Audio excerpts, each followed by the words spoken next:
सुन रहल छी एसके म्यूजिक गाँव के प्रस्तुति।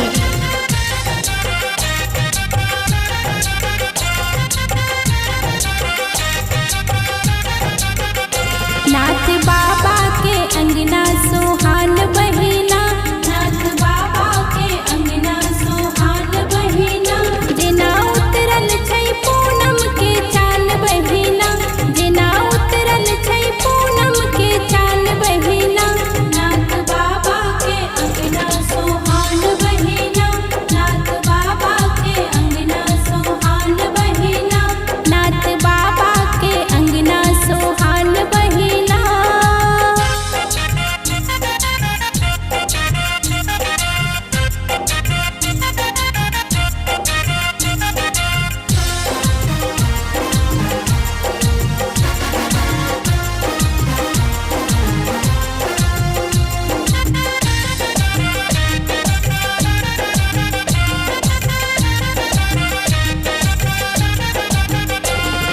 शाखा प्रशाखा जटा जूट शोभे, जटा जूट शोभे, जटा जूट शोभे। लागै छै भोला भगवान बहिना, हे लागै छै भोला भगवान बहिना।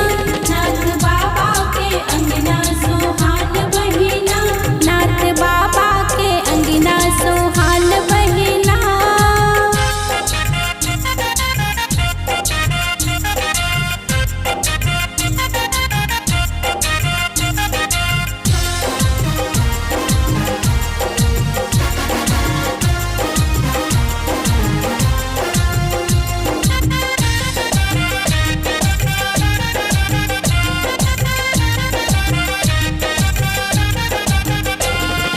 सब केओ चढ़ाबै छै जल फूल चानन, जल फूल चानन यौ जल फूल चानन। बहुतो पान हो मखान बहिना, हे बहुतो पान हो मखान बहिना।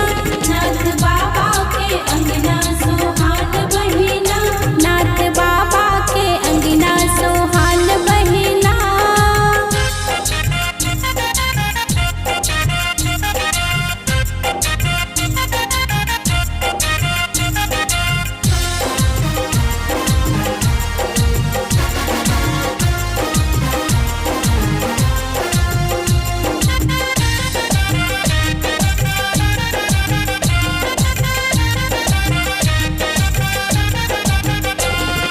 कीर्तन भजन अष्टयाम हो जाता है, कीर्तन भजन अष्टयाम हो जाता है। होते अछि सालाना पुराण बहिना, हे होते अछि सालाना पुराण बहिना।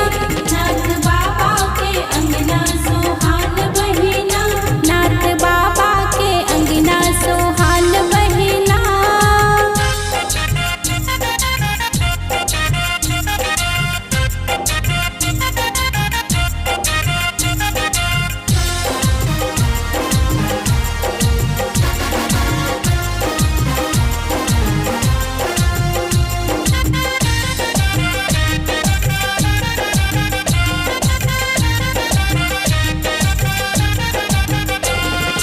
मधुकर सभक ई मन